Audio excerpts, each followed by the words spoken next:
Hey guys, how's it going? Hope you're doing well. My name is Crown, and today I'm going to read you some very interesting stories that I hope that you're gonna love. And now, without further ado, let's go!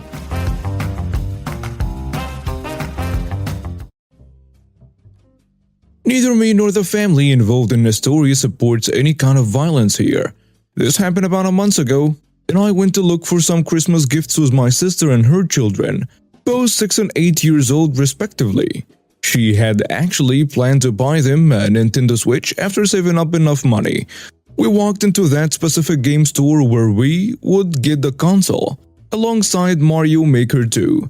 Everything has been going fine with the purchase, and we were just about to make it until my sister left her purse in the car. She had to quickly leave while asking me to look after my nephews, while also telling the clerk to wait until she came back. Sure enough, I stayed with the kids and waited. Then a mildly fat woman appeared out of the blue, and she tried to buy the same Nintendo Switch we had already claimed. I then stepped in and went like, "Excuse me ma'am, that's my Nintendo Switch. We are going to buy it right this second." At the same time, the clerk already sided with me on this one. Immediately after stepping in, the entitled woman wasn't having it. "Nonsense," she said, and this is how the rest of the conversation went. "You have more than one of these in your storage, right?" "Sorry ma'am, this is the last one," and he claimed it first. "Shut up." This entitled woman was looking at us in disgust, as if she smelled rotten food, then looked back at the clerk. "Why are you going the trouble of waiting for these wetbacks to pay with money they don't even have?" My nephew began to feel uncomfortable and sad as they were having their perfect Christmas gift taken away by some evil jerk. One of them actually firmly clung to it, never to let go. The entitled woman then pushed him back against a line of new games, which fell on him. This is when madness began. At the same time that woman pushed one of my nephews, my sister came back absolutely irate. The woman got on her face and looked her dead in the eye. "You're not worth my time, you punch of beaners. Screw you," she says before spitting my sister in the face. My sister, a former Muay practitioner, did what a mother could ever do to protect her children. She kicked the entitled jerk in the face, knocking her out flat. The cops showed up shortly after. I couldn't remember much of what else happened, so I went ahead and immediately helped my hurt nephew as soon as a patch of games fell on him. However, this morning, I talked with my sister about this situation. Now that she was already clear, she tells me that the entitled woman is now facing charges of behaving under the influence. Correct me if I got the wrong terms: destruction of private property and assaulting a minor. While my sister was also facing charges, these were dropped after reviewing the CCTV footage and our statements. And yes, I returned the next day and bought the Nintendo Switch after they restocked, because that entitled woman broke the previous one anyhow when assaulting my nephew. We may consider therapy after Christmas and NYE, because my poor nephew is still distraught a month after this dispute. Update regarding my assaulted nephew. Much appreciated for your comments suggesting I should look for a therapist. Right now, I've been looking for a therapist to treat my nephew as soon as the entire Christmas in NYE was over. My sister was the one successful in finding one, as her husband referred her to a friend of his, who happens to be a therapist. I mentioned before that there were two boys, 6 and 8-year-old, and the latter was the one assaulted by that lady. He's about to start his therapy session this week. Until then, I've been spending my time with my nephew, and he seemed to be doing a lot better. But he was still a bit distraught at what happened. I actually bought him the Mario 3D trilogy as a present because he likes to play Super Mario a whole lot. It goes without saying that we didn't do anything on the matter at the time because we were busy with the December party stuff and the gifts to the rest of the family. Now regarding the fat Karen. I mentioned before that my sister was about to face charges for battery, but everything was dropped when that Karen was exposed on CCTV. I didn't have a deeper conversation with my sis, but 2 months later, She told me in detail that the woman actually had crime records related to her violent and racist behavior. She was even arrested on possession of some illegal substance before. That woman will sit there for a long time, to keep it short. And regarding my sister, I'm sorry if I omitted some details about her. There was a time in her life where she suffered from anger management. She had enrolled in Muay Thai lessons to help control her rage. But seeing her thrashing that Karen was the very first time I saw her pissed off, and the greatest fit of rage I have ever seen. In addition to my nephew, she has also undertaken therapy to address this incident. Much appreciated for your time listening to this story from the start.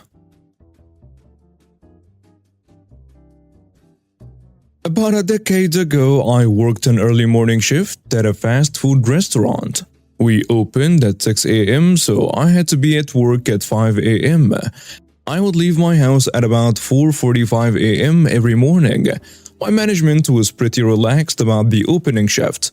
Clocking in up to 10 minutes late wasn't really an ordeal as long as you showed up ready to go. I came outside at 4:45 to find that a local police officer has pulled someone over and is now blocking my driveway. This has happened before, but normally in the afternoon. And normally I just ask the officer to move forward or back a couple of feet and then I pull in or out of the driveway. No sweat. This officer, however, angrily informs me that I will have to wait till he's done. I snap a picture of his car, text it to my manager, and explain my tardiness. 40 minutes later, the police officer finally moves. I scramble into the car and head to work. I get there 15 minutes before we open. I frantically start to brew tea, fetch ice, having to condense my 50-minute routine into 15. I almost forgot to brew coffee. Opening time rolls around and the first group of customers come in. It's a group of our local police officers, led by the captain. I guess they are about to do a shift change. One of the officers in the group is the one who blocked my driveway. Anyways, the captain orders coffee, and I regretfully inform him that there is a 5-minute wait on coffee because I got to work extremely late. Captain asked why, so I pulled out my phone and explained that one of his officers blocked my driveway for 45 minutes for a routine traffic stop. Captain proceeds to chew out that officer in front of all of his colleagues and exclaims that nothing short of a life or death emergency should block my driveway, especially if it will interfere with him getting his morning coffee. It was never blocked again, and the captain always got his coffee at 6 a.m. without interruption. My best friend and I rented an apartment together in 2006. They would do things like show up for inspections unannounced, charge us for a bunch of nonsense that wasn't broken/clean/needing repair, holding our deposit for months while they tried to find more things to charge us for post-move out, and so on. We were both 20 to 21 at the time, working paycheck to paycheck, and we were clueless on laws. We didn't have as much information at our fingertips as today on the internet. Smartphones weren't even out yet, at least not at an iPhone level. The little know-it-all jerk that I was, I took low-quality cell phone pics with my flip phone, documented everything done wrong. I planned on taking them to court. I just looked at all the costs and so on and just gave up. Didn't have the time, resources, or spirit to push this issue. Fast forward to 2018, I have a filing cabinet with stuff going back to 2003. I pull out the lease agreement from then and see the notes I took on all the ways we got screwed by this property management company. I reread it all, the memories come back, as does the rage and anger. I have the property management company information on the top of the lease. I grin, fire up Google/Yelp reviews and look them up. I found them. Address matches a document from 2006. I say screw it, let's cook. I begin to write a long review with dates/timestamps, evidence, interactions, and so on. Talk about how they screwed us out of $1,200 basically. Tell people to avoid doing business with them at all costs. They private message me saying I have them confused with someone else. I almost bought it. Then I verify by calling, getting them to confirm their address and so on. I go back and add on the review. They also told me that I had the wrong company and said I may be thinking of company X. They lied to me and almost got another business a bad review. They private messaged me again on Yelp. They threatened legal action and tried to fearmonger me. Back then, I was making $12 per hour. I make lower six figures now. I'm not worried about legal action and wouldn't mind hiring lawyers to see how it plays out. I call their bluff and I say, "That's fine, you screwed me over when I was young, poor, working 12-hour shifts. I am no longer poor, working 12-hour shifts, and young/dumb. I have the time and resources. I will await your legal contacts to reach out to mine." They backpedal hardcore, basically replying by begging, "Please, please, please take down those reviews. They have been viewed by so many people. It'll ruin our business. Please take it down." I replied, "Nope, see you in court." They don't reply. I leave the reviews up and figure they will do nothing. They never did anything. The hilarious part is that my post gave others the courage to post their bad experiences. Their 4.5-star rating went to 2 stars. There are at least a dozen posts by others who experienced similar things from the same property management company.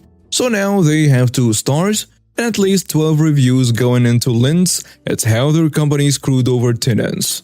Revenge is a dish served cold. I inadvertently played the long game and got triggered after finding old documents from the rental agreement. Call me Pity Mayo. Edit. Got curious and checked their latest reviews. There are even more bad reviews now. So, I volunteered with a non-profit service club for almost 2 decades. We had a fundraiser legally licensed gambling in our country that would gross 1.5 mil per year. There were only a dozen members, so we didn't do much except hang out, volunteer for other charities, and redonate the money with a big presentation check. In 2019, we fired one of the 2 employees for our fundraiser. I agreed to work for 3 months as a contractor at $25 per hour until they found a replacement. I found ways to improve the fundraiser and turned the 1.5 mil in annual sales into 8 mil after only 9 months.